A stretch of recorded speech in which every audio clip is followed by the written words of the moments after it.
Hello everyone, this is Rishita from Sarat Chandra IAS Academy. So as a part of our daily current affairs series, today I came up with articles from The Hindu, Indian Express and PIB. Okay, so ee roju articles ఏంటంటే Stampede at Temple in Bihar. So it covers under UPSC లో అయితే paper 1 లో వస్తుంది Indian Society. అదే కనుక మనకి AP groups లో అయితే paper 2 and Telangana groups లో అయితే paper 3. Next, so losing forest for trees. Okay, so ఈ article అనేది మనకి UPSC పరంగా చూస్తే paper 3, అదే APPSC అయితే పేపర్ 5 అండ్ తెలంగాణ పేపర్ అయితే కనుక it under paper 4. Okay, next Shahzad పట్టి నెట్వర్క్. సో ఇది మనకి UPSC పరంగా చూస్తే పేపర్ 3 లో వస్తుంది, APPSC అండ్ తెలంగాణ పరంగా చూస్తే under paper 1. Okay, so next match AI models to work loads not leader boards. Okay, so ఇది UPSC పరంగా మనకి పేపర్ 3 లో వస్తుంది, APPSC అండ్ తెలంగాణ పరంగా చూస్తే మాత్రం ఇట్ కమ్స్ అండర్ పేపర్ 5. ఆ తర్వాత ఈ రోజు ప్రిలిమ్ షార్ట్స్ ప్రకారం I brought a concept of SEBI. ఎందుకంటే ఈ రోజు అది పేపర్ లో ఉంది, but that particular article is not necessary, but SEBI అన్న concept is necessary in terms of prelims. Okay, next we have mains enrichment segment and daily practice questions. Okay, so with this we'll start our first article. So మనకు తెలిసిందే స్టాంపైడ్స్ అనేవి is not new to Indian society కదా. So in some or the other way మనం చూస్తూనే ఉంటాం. Okay, so అప్పుడు చిన్నస్వామి స్టేడియంలో బెంగళూరులో ఎప్పుడైతే ఐపీఎల్ ట్రోఫీ RCB విన్ అయిందో అప్పుడు చూసాం మనం. ఆ తర్వాత సంధ్యా థియేటర్ దగ్గర ఎప్పుడైతే పుష్ప 2 ప్రీమియం షో అనేది వేశారో అప్పుడు కూడా చూసాం. So stampedes are becoming a regular part, but which is not a good thing at all, right? So ఎందుకంటే బికాస్ ఆఫ్ ది స్టాంపైడ్స్ మనకి మన ప్రజలు చనిపోవడం అలా జరుగుతుంది, రైట్? సో ఇది మనకి ఇండియన్ సొసైటీలో మెయిన్స్ లో అడుగుతారు అనమాట. ఓకే, సో అసలు వాట్ ఆర్ ద రీజన్స్, అసలు ఎందుకు రీజన్స్ ఏంటి, ఎందుకు ఇట్లా యూనో రెగ్యులర్ గా మనం స్టాంపైడ్స్ అనేవి చూస్తున్నాం ఇండియన్ సొసైటీలో అంటే first over crowding beyond this venue safety. ఎలా అంటే ఇప్పుడు ఫర్ ఎగ్జాంపుల్ RCB మనకి IPL ట్రోఫీ విన్ అయిన సిచ్యువేషన్ చూసుకుందాం. ఓకే, సో ఆ చిన్నస్వామి స్టేడియం అనేది సో దాని కెపాసిటీ ఎంత అంటే జస్ట్ 32,000 పీపుల్ వరకే కెపాసిటీ ఉంటుంది. బట్ ఒకసారి RCB వాళ్ళు ఎప్పుడైతే విన్ అయ్యారని తెలిసిందో so nearly 2 lakhs to 3 lakhs people gather అయ్యారు అక్కడ. ఓకే, సో అంటే ఏంటి, ఓవర్ క్రౌడ్, చాలా టూ మచ్ ఓవర్ క్రౌడ్ అయిపోయింది. అసలు 32,000 ఎక్కడ, 2 lakhs to 3 lakhs ఎక్కడ? సో దానివల్ల అట్లా ఒకసారి ఓవర్ క్రౌడ్ అవ్వడం వల్ల నెక్స్ట్ పూర్ క్రౌడ్ మేనేజ్మెంట్. ఎప్పుడైతే ఇలా మనకి ఓవర్ క్రౌడ్ అవుతుందో సో పూర్ మేనేజ్మెంట్ ఉంటుంది, ఎందుకంటే so much of people will be there. So proper air circulation జరగదు. సో ఎవరికైతే some sort of breathing issues ఉన్నాయో వాళ్ళకి ఇట్లా ఊపిరి అందకుండా సో అలా అవుతూ ఉంటారు. తర్వాత narrow entry and exit points. Okay, so మనం కనుక స్టేడియంస్ లో చూస్తే కొన్నిసార్లు నాట్ ఓన్లీ స్టేడియంస్, ఇప్పుడు టెంపుల్స్ లో కానీ so some public area gatherings లలో సో ఎంట్రీస్ అండ్ ఎగ్జిట్స్ అనేవి చాలా నారోగా ఉంటాయి, ఇలా ఉండి ఎంట్రీ ఇట్లా ఉంటుంది, రైట్? సో అంటే ఏంటి, the entry and exit are being very narrow. అప్పుడేమవుతుంది, సడన్ గా ఏదన్నా సమ్ షాక్ అంటే some sort of sudden rumours ఏమైనా స్ప్రెడ్ అయినాయి అనుకో, so immediately the people want to come out. So అప్పుడు ఏమవుతుంది, అంత నారో నుంచి ఇంత బ్రాడ్ నుంచి ఇంత నారో ఏరియాస్కి వచ్చేటప్పుడు సో అది ప్రాపర్ గా అవ్వక ఇట్లా గుద్దుకోవడాలు, కొలైడ్ అయ్యి సో అలా అవుతూ ఉంటాయి. తర్వాత rumours and panic, sudden crowd movement. So sudden crowd movement లో ఫర్ ఎగ్జాంపుల్ మన దగ్గర అయిన సంధ్యా థియేటర్ ఉంది కదా RTC క్రాస్ రోడ్స్ లో, సో అక్కడైనా స్టాంపేడే చూద్దాం. So there was a sudden crowd movement because Allu Arjun గారు వచ్చారు అని చెప్పి ఒక సడన్ క్రౌడ్ మూవ్మెంట్ వచ్చింది. సో దానివల్ల ఒక చైల్డ్ వాళ్ళ మదర్ ని కోల్పోవడం కూడా జరిగింది, రైట్? సో అలాంటి స్టాంపేడ్స్ ఒకటి. అండ్ ఇన్అడిక్వేట్ ఇన్ఫ్రాస్ట్రక్చర్ కూడా sometimes will be the reason. Okay, so next మరి ఎలా అరికట్టాలి? This is not a good thing that is happening in India, right? So stampede అనేది is not a good thing, right? So my measures what we have to take ante scientific crowd capacity should be seen. For example, ఇప్పుడు RCB అలా మనకి title win అయింది, right? So definite గా many people will comes because RCB కి fan base ఎక్కువ ఉంది. So ఒకసారి ఒక సైంటిఫిక్ వేలో మనం క్రౌడ్ కెపాసిటీని కనుక చెక్ చేసుకొని ఉంటే ఇంత డిజాస్టరీస్ గా అయ్యేది కాకపోవచ్చు, రైట్? సో అలా. తర్వాత separate entry and exit points. ఎప్పుడైనా సరే ఎంట్రీకి ఒక పాయింట్ అనేది ఉండాలి, ఎగ్జిట్కి ఒక పాయింట్ అనేది ఉండాలి. అలా కాకుండా రెండింటికి for example there is a ground I can say, so same this point. Okay, so oka single point entry as well as exit annam anko, so it will be too much crowded, right? Ala kaakunda if there is some ground, so if I say ikkad nunchi entry undali and ikkad nunchi exit undali ante it will be a proper manageable kada. So ala next real time crowd monitoring ela ante through CCTVs అయితే ఏంటి, so అలా. ఆ తర్వాత trained crowd management, అక్కడ ఉన్న పోలీసులకి అంటే they have to have a I can say like good trainings sessions like how to manage this crowds and everything. So అట్లా. అండ్ నెక్స్ట్ ఇంకొకటి strict enforcement of this operating procedures అనమాట. Okay, so అంటే strict enforcement of laws are necessary. Okay, so అలా. So in this way you have to read that particular article. ఆ తర్వాత next in Hindu editorial today we got this losing forest for trees. Okay, so ఈ particular ఎడిటోరియల్లో మనకు author ఏం discuss చేశారంటే he discussed about CAG audit. Okay, so on Green India Mission. Okay, so ఈ particular green India machine మీద CAG audit అనేది జరిగింది అనమాట. ఓకే, సో అందులో భాగంగా that particular author has also discussed about at what level India is there in different schemes and everything. Okay, so అందులో author గారు ఏం చెప్పారు అంటే under this Green India mission 1.4 million hectares 1.4 million hectares అనే మనకి forest area అనేది already వచ్చి ఉండాలి అండర్ దిస్ పర్టికులర్ స్కీమ్. కాకపోతే ఇప్పుడు కనుక చూస్తే మనం జస్ట్ 0.1 million హెక్టర్సే మనం రిస్టోర్ చేయగలిగామని చెప్పి అంటున్నారు అనమాట. Okay, so which is not a good thing, ఎందుకంటే even 1/10 of our goal has not been achieved. ఆ తర్వాత నెక్స్ట్ ఇంకొకటి ఏం పాయింట్అవుట్ చేస్తున్నారంటే 2.5 to 3 billion కార్బన్ సిక్వెస్ట్రేషన్ చేస్తామని చెప్పాము బై 2030. సో ఇదే ప్రాసెస్ లో కనుక వెళ్తే మనము ఈవెన్ ఆ పర్టికులర్ గోల్ కూడా మనం రీచ్ అవ్వలేము అని చెప్పి he's pointing out us. And he also told that this CAMPA అంటే ఏంటి, కంపెన్సేటరీ అఫారెస్ట్రేషన్ ఫండ్ మేనేజ్మెంట్ అనేది ఒకటి ఉంటుంది మనకి, right? So under this CAMPA అనేది కూడా so funds. Okay, so the funds which we got under this, అసలు funds ఎలా వస్తాయి ఈ క్యాంపా కింద అంటే ఏంటంటే, ఫర్ ఎగ్జాంపుల్ ఏదైనా ఒక ప్రైవేట్ కంపెనీ కానీ ఏదైనా some of the other company if they want to keep ఒక ఫారెస్ట్ ఏరియా ఉందండి, సో ఆ ఫారెస్ట్ ఏరియాలో వాళ్ళు ఒక కంపెనీ పెడదాం అనుకుంటున్నారు. ఓకే, సో అంటే ఏంటి, ఫారెస్ట్ ని వాళ్ళు డిస్టర్బ్ చేస్తున్నారు, అందుకు they have to pay some compensatory amount to the government so that compensatory fund will be used by the government in restoring the forest at another place. Okay, so వేరే place లో మళ్ళీ restore చేయడానికి use చేసేదాన్ని మనం CAMPA అంటే compensatory afforestation fund management అని అంటూ ఉంటాం, right?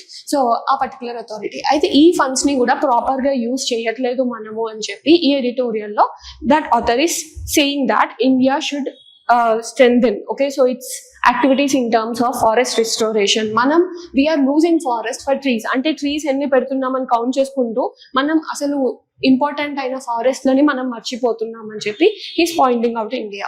Okay, so in this context what we have to learn in prelims పరంగా చూస్తే మనం ఇందాక ఏమనుకున్నాం, దేర్ ఆర్ 2 keywords, రైట్? ఒకటి ఏంటి, that is green India mission అనేది ఒకటి, అండ్ ఇంకొకటి CAG.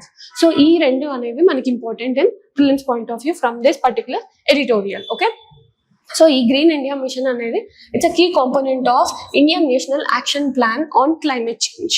Okay, so which was in 2014 లో వచ్చింది మనకి. దేని కింద ఏ మినిస్ట్రీ అంటే ministry of environment climate change అని చెప్పొచ్చు. ఆ తర్వాత I told you this compensatory afforestation fund management and planning authority. Okay, so this is very very important in terms of our examinations. ఎందుకు అంటే what is this body, it is called as a statutory body. So why do we call it as a statutory body? Because it is formed under an act. ఏంటంటే compensatory afforestation fund act అనే దాని ద్వారా మనకి act అనేది form అయింది. ఆ తర్వాత మరి ఫండ్ అలొకేషన్స్ ఎలా, మనం ఇందాక చెప్పాను నేను రెవెన్యూ జనరేషన్ ఎలాను అంటే, ఫర్ ఎగ్జాంపుల్ ఒక కంపెనీ అనేది ఒక ఫారెస్ట్ ఏరియాలో ల్యాండ్ కంపెనీ పెడదాం అనుకుంటుంటే అప్పుడు కంపెన్సేటరీ ఫండ్ అనేది it has to pay so that government ఇంకా వేరే దగ్గర ఫారెస్ట్ ఏరియాని క్రియేట్ చేస్తుంది, రైట్? సో మరి ఎలా అలొకేషన్స్ ఎలా అవుతాయి అంటే, so 10% of the fund will be go to center తీసుకుంటుంది 10% and మిగతా 90% will be allocated to states కి allocate చేయడం జరుగుతుంది. ఓకే, సో ఇది ఈ పర్టికులర్ ఫండ్ అనేది. Okay, so please remember it's a statutory body. So next CAG. So this CAG comes under polity, right? GS2 లో వస్తుంది ఇది మనకి. సో ప్రిలిమ్స్ కంటెక్స్ట్ లో ఏంటంటే ఆర్టికల్స్, ఇప్పుడు ఆర్టికల్ 148 నుంచి 151 వరకు ఈ పర్టికులర్ CAG గురించి డీల్ చేస్తారు ఇండియన్ కాన్స్టిట్యూషన్ లో. మరి అపాయింట్మెంట్ ఎవరు ఇస్తారు, సెంట్రల్ గవర్నమెంట్ ఇస్తుందా అపాయింట్మెంట్ CAG కి? No, he will be appointed, he or she will be appointed by President of India. తర్వాత నెక్స్ట్ అపాయింట్ చేసిన మరి ఓత్ ఎవరు ఇప్పిస్తారు? Sometimes oath chief justice of India అని కూడా అంటూ ఉంటారు, రైట్? బట్ నో, ఇక్కడ ఫస్ట్ ఓత్ మాత్రం will be given by president only.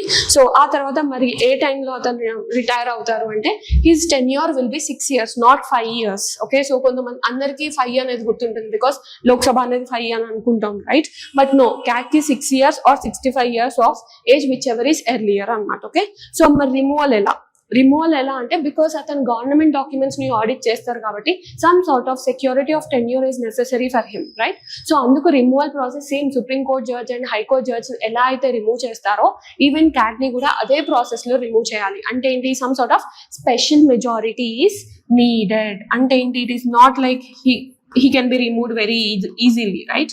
So some sort of special majority is needed అని చెప్పొచ్చు. Okay, so in prelims context you have to remember this key details of CAG. Okay, so next mains context లో మనం ఏం తెలుసుకోవాలి? So mains context లో మనం forest cover గురించి తెలుసుకోవాలి, రైట్? సో మేజర్ ఛాలెంజెస్, ఇప్పుడు India is striving so much in order to increase our forest cover, మనందరికీ తెలిసిందే అది, right? But what are the challenges that India is facing? Okay, so first ఏంటంటే deforestation and land use. Okay, so మనకు తెలుసు ఇంకా north eastern స్టేట్స్లలో slash and burn అంటే ఏంటి? Primitive agriculture, slash and burn cultivation అనేది ఇంకా ప్రివైలింగ్ లోనే ఉంది మనకి, right? So slash and burn cultivation అంటే ఏంటంటే ఒక ఫారెస్ట్ ఏరియాని తీసుకుంటారు, సో అక్కడ చెట్లన్నింటినీ కొట్టేస్తారు, ఆ తర్వాత అక్కడ దే విల్ స్టార్ట్ అగ్రికల్చర్. ఆ తర్వాత ఎప్పుడైతే అక్కడ ఫర్టిలిటీ అనేది పోతుందని వాళ్ళకి అనిపిస్తుందో they will move again to some other area in forest it self, again they will cut the trees. Okay, so అంటే ఏంటి? డిఫారెస్టేషన్ అవుతుంది, రైట్? సో అలా స్లాష్ అండ్ బర్న్ కల్టివేషన్స్ అనేది ఇండియాలో ఇంకా ప్రివైలింగ్ గానే ఉన్నాయి కొన్ని స్టేట్స్లలో. ఆ తర్వాత next forest fragmentation because of this developmental projects అవ్వచ్చు, లేదంటే మైనింగ్ యాక్టివిటీస్. మొన్ననే అనుకున్నాం మనం కెన్ బెట్వా లింక్ ప్రాజెక్ట్ అనేది. ఓకే, సో ఈ particular developmental project, right, I can say can and Betwa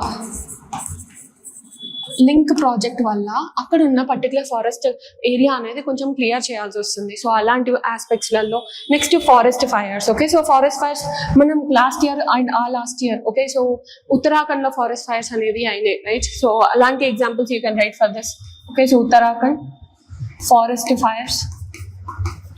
so next encroachments అంటే భూ కబ్జాలు అనేవి ఎక్కువగా అవుతున్నాయి, రైట్? సో సుప్రీం కోర్టులో ఆల్రెడీ కేసెస్ అనేవి, not only in supreme court but జ్యుడిషియరీలో కేసెస్ అనేవి చాలా పెండింగ్ లో ఉన్నాయి. సో ఎప్పుడైతే ఎంక్రోచ్మెంట్ అవుతుందో సో అటు ఇటు కాకుండా పెండింగ్లలో ఉండడం వల్ల సో మనకి ఫారెస్ట్ కవర్ అనేది కూడా ఎఫెక్ట్ అవుతూ ఉంటుంది. తర్వాత ఇన్వేజివ్ స్పీసీస్, ఇప్పుడు ఇండియన్ ఫారెస్ట్లలో చాలా వరకు మనకి ఇన్వేజివ్ స్పీసీస్ అంటే ఏంటంటే విచ్ ఆర్ ఫారెన్ స్పీసీస్, ఇండియాకి డొమెస్టిక్ కాదు, they are not native to India but వేరే కంట్రీస్ నుంచి వచ్చాయి, లైక్ లాంటానా కెమెరా అని అంటారు.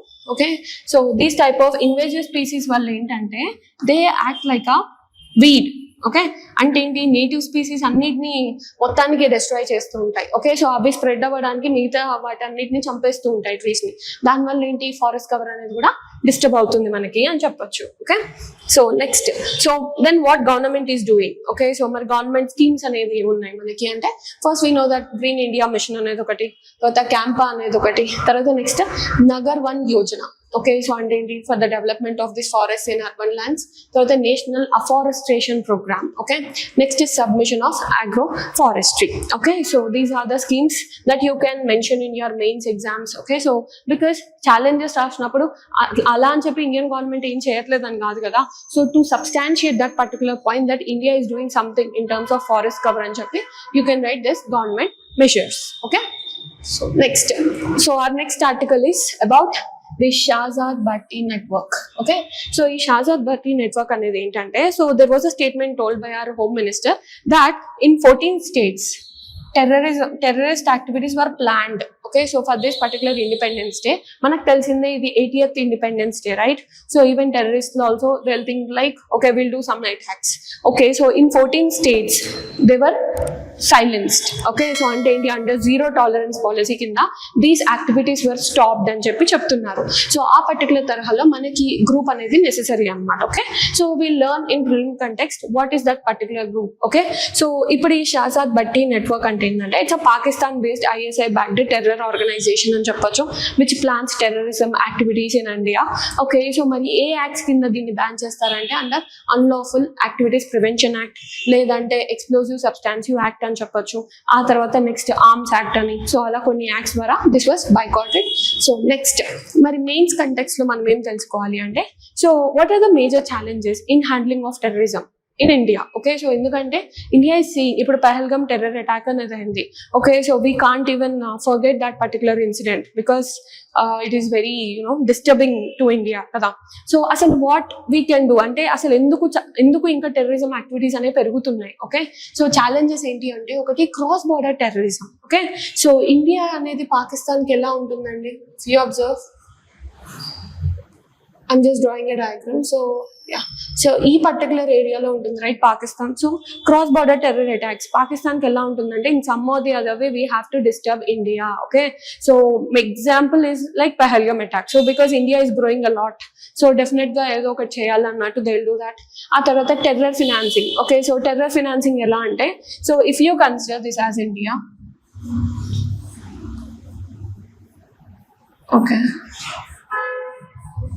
okay, so we have here golden crescent, we have here golden triangle. Okay, so already మనం previous classes లలో golden crescent ఏంటి, golden triangle అంటే ఏంటి, ఏ కంట్రీస్ ఉంటాయని చెప్పి we already read. So try to write what are countries which are included in this golden crescent and triangle in comment section so that I can say whether you are saying right or wrong. Okay, so ఇప్పుడు golden crescent, golden triangle అనేది ఏంటి, they are known for their this drug production, drug manufacturing and everything, right? So అలా వాళ్ళకి terror financing అనేది కూడా అవుతుంది through drugs. Okay, so అదొకటి. తర్వాత next they are using technology. Okay, so మొన్న లాస్ట్ ఇయర్ జమ్మూ కాశ్మీర్ లో there was an incident where, okay, so hills అనేవి ఎక్కడానికి ఈ పాకిస్తాన్ టెర్రరిస్టులు they are using some particular app. Okay, so which can't be traced that easily. So atla they are using so much of technology. ఆ తర్వాత radicalisation అయితే ఏంటి, ఆ తర్వాత బ్రెయిన్ వాషింగ్. ఓకే, సో ఇప్పుడు బార్డర్ లో ఉన్న వాళ్ళకి జనరల్ గా బ్రెయిన్ వాషింగ్ అనేది చిన్న ఎసెన్షియల్ కమోడిటీస్ ని లేదంటే సమ్ సార్ట్ ఆఫ్ హాస్పిటల్స్ ని పెట్టి చిన్నగా బ్రెయిన్ వాషింగ్ అనేది కూడా చేస్తూ ఉంటారు. ఆ తర్వాత నెక్స్ట్ స్లీపర్ నెట్వర్క్స్. మనం తుపాకీ మూవీ చూస్తే మనకు తెలుస్తుంది, తెలుగులో తుపాకీ మూవీ ఉంటుంది right. So sleeper cell networks అనేవి కనుక్కోవడం చాలా కష్టం బికాస్ వాళ్ళు అందరిలో కలిసిపోయి ఉంటారు, చాలా చిన్న జాబ్స్ చేసుకుంటూ ఉంటారు. So it is becoming very challenging to India in order to understand the sleeper networks. Okay, so but we are getting back good, like defense sector lo we are becoming pioneers. Okay, so ala, so mari in this context we have to understand the challenges. Okay, so our next article is match AI models to workloads, not leaderboards. Okay, so ikkada ee particular editorial anedi manaki Hindu paper lo ochindi. So అందులో they discussed about this open weight models and closed weight models annamata. Okay, so in that way what that authors are saying is cost, governance and data residency now matter as a bench mark scores అనమాట. Okay, so ఆ particular తరహాలో అసలు open weight models అంటే ఏంటి, close wait models ఏంటి, అసలు why this open weight models are getting popular. Okay, so ఈ particular ఎడిటోరియల్లో దట్ వాస్ డిస్కస్డ్. సో మనకి open weight models and close weight and models అనేవి they are necessary for our prelims. Okay, so in this way I created a table. Okay, so if you observe the model weight, open weight models అనేవి ఉంటాయి and close wait models అనేవి ఉంటాయి. So these are publicly available ఎందుకంటే open కాబట్టి. So closed అంటే మనకు అర్థం అవుతుంది, they are privately held by a developer. Okay, తర్వాత next can be downloaded and self generally hosted. Okay, so accessed through APIs and platforms. Okay, so for example ఇప్పుడు chat GPT ఉంటుంది, అది ఆ particular platform నుంచి మనం access చేయగలుగుతాం. So అలా అనమాట. ఓకే, సో తర్వాత greater scope of fine tuning అంటే ఏంటి అంటే దిస్ ఓపెన్ వెయిటెడ్ మోడల్స్ లో ఏంటంటే మనకు నచ్చినట్టు మనం మార్చుకోవచ్చు. Okay, but when comes to close weighted models లో ఏంటంటే లిమిటెడ్ కస్టమైజేషన్. ఇప్పుడు చాట్ జీపీటీని మనకు నచ్చినట్టు మనం ఎక్కువ మార్చుకోలేము because it's a close weighted model kabatti. Okay, so ChatGPT is a good example of this close weighted models. When comes to ikkada endante that is Mistral ala konni models anevi untayi ivi open weight models lo. Okay, so open weight models ante endante you can easily download them and you can tune them according to your wish. Kani close weighted models anevi developers దగ్గర ఉంటాయి, you can use that platforms but you cannot self tune them according to your requirements. Okay, so examples kuda guttu pettukondi because in 2020 I guess there was a question on Yahoo in UPSC prelims. Okay, so ala ila examples మీద కూడా questions అడుగుతారు. So మరి mains context లో మనం ఏం తెలుసుకోవాలి ఈ particular దాని నుంచి అంటే that is significance of AI and challenges of AI. ఎందుకు సిగ్నిఫికెన్స్ అంటే this AI is becoming a very booming thing కదా. సో అందుకు we have to know so improves productivity, significance చూస్తే ఫస్ట్ మనం it improves productivity and economic growth. ఎందుకంటున్నాం, ఇప్పుడు ChatGPT వల్ల మనకి ప్రొడక్టివిటీ పెరుగుతుందా లేదా, right? So this ChatGPT is helping us a lot in order to increase our work efficiency కదా. So example ఏం రాయొచ్చు, you can write ChatGPT, లేదంటే you can also mention this Gemini అలా. తర్వాత it enhances health care and medical diagnosis. For example ఇప్పుడు surgeries అనేవి కూడా automatic అంటే ఏఐని యూస్ చేసి కూడా చేస్తున్నారు. సో అలా హెల్త్ కేర్కి we can use that, robotic surgeries అలా. ఆ తర్వాత స్ట్రెంథన్స్ గవర్నెన్స్. ఇప్పుడు మనకి ఒక పోర్టల్ వచ్చింది, వాట్ ఈస్ ఇట్, భాషిని అంటే ఏంటి, this language translation through AI, right? So India is a diversified country. So ఇలాంటి ప్లాట్ఫామ్స్ అనేవి they are necessary, right, for inclusive growth అని చెప్పొచ్చు, రైట్? సో అలా. ఆ తర్వాత supports agriculture and climate monitoring. ఎలా, ఇప్పుడు అగ్రికల్చర్ మానిటరింగ్ లో మనకి పెస్టిసైడ్స్ ని స్ప్రెడ్ చేయడానికి, లేదంటే some sort of monitoring in order to look after the weeds, అలా మనకి వీ కెన్ యూజ్ ఏఐ. తర్వాత it also boost innovation, right? So innovation research పరంగా కూడా it will help us a lot. Okay, so తర్వాత మరి challenges ఏంటి? So when it comes to challenges, if you observe, మనకి ఇప్పుడు సాఫ్ట్వేర్ సెక్టర్ లో చాలా లే ఆఫ్స్ అవుతున్నాయి, రైట్? సో ఒకసారి చూస్తాము మైక్రోసాఫ్ట్ లే ఆఫ్, లేదంటే ఇన్ఫోసిస్ లే ఆఫ్స్ అనేవి, సో విప్రో లే ఆఫ్స్, అలా it is becoming so common to see that particular layoffs term in our newspapers, right? So అలా డిస్ప్లేస్మెంట్స్ అనేవి అవుతున్నాయి, ఎందుకంటే AI is doing their work కదా. So దానివల్ల ఏమవుతుంది, జాబ్స్ లే ఆఫ్ అనేది అవుతుంది. బట్ ఇండియా అనేది ఏంటి, it's a most populous country, right? So మరి లేబర్ ఇంటెన్సివ్ ఉండాలి, కానీ labour intensive jobs, okay? So labour intensive ఉంటే ఇండియాకి మంచిది, but this AI is making job displacements. దానివల్ల లేబర్ ఇంటెన్సివ్నెస్ అనేది తగ్గుతుంది, దానివల్ల అన్ఎంప్లాయ్మెంట్ రేట్ అనేది పెరిగే ఛాన్సెస్ ఉంటాయి. తర్వాత నెక్స్ట్ బయాస్ అండ్ డిస్క్రిమినేషన్, ఇది అలా చెప్పొచ్చు. ఎందుకంటే ఫర్ ఎగ్జాంపుల్ ఒక ఏఐకి మీరు కావాల్సిన ఓన్లీ మీ సైడ్ ఉన్న డేటానే ఇవ్వలేసారు అనుకోండి, అంటే ఏంటి, I can say limited data. So ఎప్పుడైతే ఇలా లిమిటెడ్ డేటా ఇస్తారో, ఒక ఫేర్ వేలో ఏఐ అనేది జడ్జ్ చేయలేదు, ఆర్ డిసైడ్ అవ్వలేదు, ఆర్ మనకి ఇన్ఫర్మేషన్ ఇవ్వలేదు. సో అలా బయాస్డ్ కూడా ఉంటూ ఉంటాయి. ఆ తర్వాత this privacy and data security risks. ఎందుకు ఇప్పుడు అంటే for example if you see digital arrest అనేవి ఎక్కువ అవుతూ ఉంటాయి మనకి, okay? So cyber attacks, so this cyber attacks అయితే ఏంటి, సో అలా సెక్యూరిటీ బ్రీచింగ్ కూడా బాగానే అవుతుంది. తర్వాత డీప్ ఫేక్స్. సో మనం ఇన్స్టాగ్రామ్ కనుక ఓపెన్ చేస్తే చాలా వరకు డీప్ ఫేక్ వీడియోసే వస్తాయి, okay? So if you observe, ఇప్పుడు పిఎం మోడీ గారి వీడియో కూడా సమ్ టైమ్స్ డీప్ ఫేక్స్ వస్తూ ఉంటాయి, రైట్? సో అలా. ఆ తర్వాత next lack of transparency, okay? So it is very opaque, ఎందుకంటే ఇట్ ఈస్ కంప్లీట్లీ టెక్నాలజీ గురించి అంత ఇన్ఫర్మేషన్ తెలిసిన వాళ్ళు చాలా తక్కువగా ఉంటారు. సో ట్రాన్స్పరెన్సీ ఉండదు, అకౌంటబిలిటీ ఉండదు, అండ్ ఎథికల్ ఇష్యూస్ వచ్చే ఛాన్సెస్ కూడా ఉంటాయి. So these are the challenges that you need to remember in terms of AI. Okay, so yeah, today I came up with this SEBI, okay, in terms of main short, right? Sorry, prelims short, right? So asal establishment anedi ela ayindi. Ipudu SEBI ante enti asalu? SEBI ante it's a Securities Exchange Board of India. Securities and Exchange Board of India. So it's a statutory body అని చెప్పొచ్చు మనం. Under 1992 Act ద్వారా ఇది ఒక statutory body అయింది. So head quarters ఎక్కడ అంటే న్యూఢిల్లీ కాదు, it is in Mumbai, Maharashtra. ఆ తర్వాత నెక్స్ట్ అసలు ఏం చేస్తుంది ఇది అంటే, it promotes the interest of investors, okay? So those who invest in bonds are those who invest in shares, okay? So తర్వాత ఇట్ ప్రమోట్స్ డెవలప్మెంట్ అయితే సెక్యూరిటీ మార్కెట్ని కూడా చూసుకుంటుంది, రెగ్యులేట్ చేస్తూ ఉంటుంది. So it consist of mutual funds వాళ్ళు ఉంటారు, తర్వాత బ్రోకర్స్ ఉంటారు, పోర్ట్ఫోలియో మేనేజర్స్ ఉంటారు. సో వాళ్ళందరూ సో అండర్ విచ్ మినిస్ట్రీ, ఏ మినిస్ట్రీ కింద వస్తుంది? సో సెబీ అనగానే కొంతమంది okay ministry of home affairs అనుకుంటారు, but no, it is under ministry of finance. Okay, so ministry of finance లో ఉంటుంది. ఇట్స్ అ స్టాట్యుటరీ బాడీ అని చెప్పొచ్చు. అండ్ ఇంకొకటి ఏంటంటే this SEBI is considered as a quasi judicial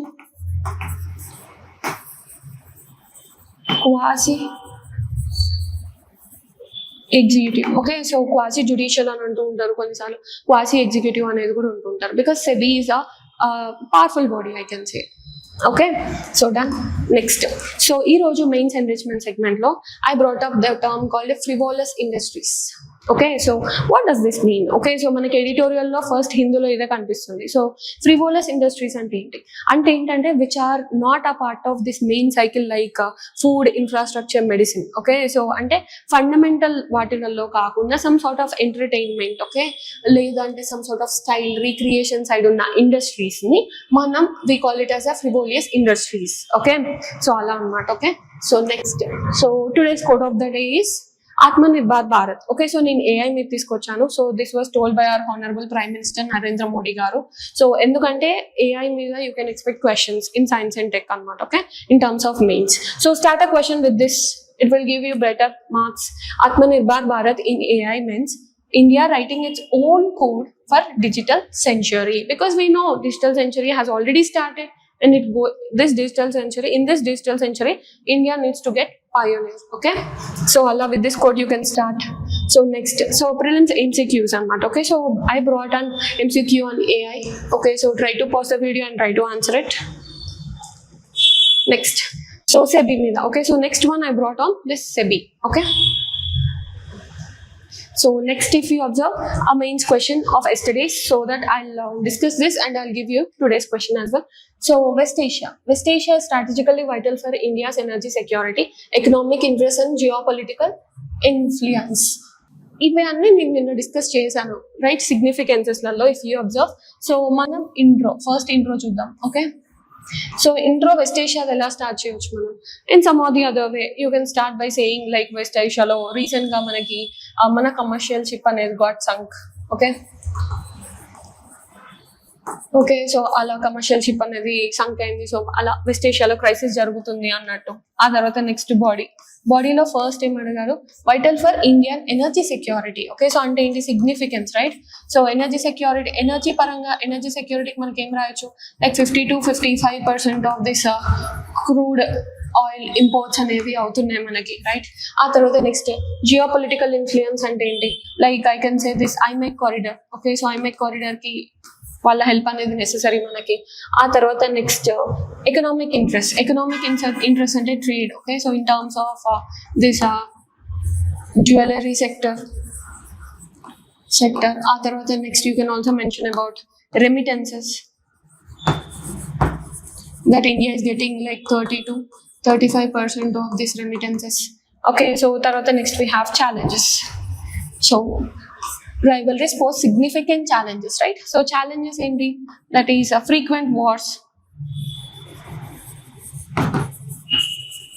Tarvata next hegemony of USA, I can say, of USA. Tarvata next rivalries. Okay, so rivalries among West Asia. For example, you can write like Saudi Arabia versus Iran. So Allah, but these two are a very important partners for India. So Allah challenges ane untai. So you can also mention this recent Makkah Pact as well. So Allah challenges lo manam ayipotundi. So next conclusion illa iyali. So conclusion em cheyali. So as this is a IR topic, we have to use some sort of IR terms. That is soft diplomacy. India should choose soft diplomacy to reduce escalated tensions in West Asia. Okay, so like this you can conclude this particular question. Okay, so ఇలా మనకి ఎప్పుడైనా సరే ఇలా కనుక ఇస్తే like energy security అని లేదంటే economic interest అని అలా ఇస్తే ensure that each and every factor మీద at least one point should be written in the demand. Okay, so అలా చూసుకోండి. So next, so today's question is on Stampede. As I told you, it comes as a part of Indian society, right? So try to answer this question and tomorrow we'll discuss. Okay, so thank you. This is from Sarat Chandra IAS Academy. Your dream, our mission.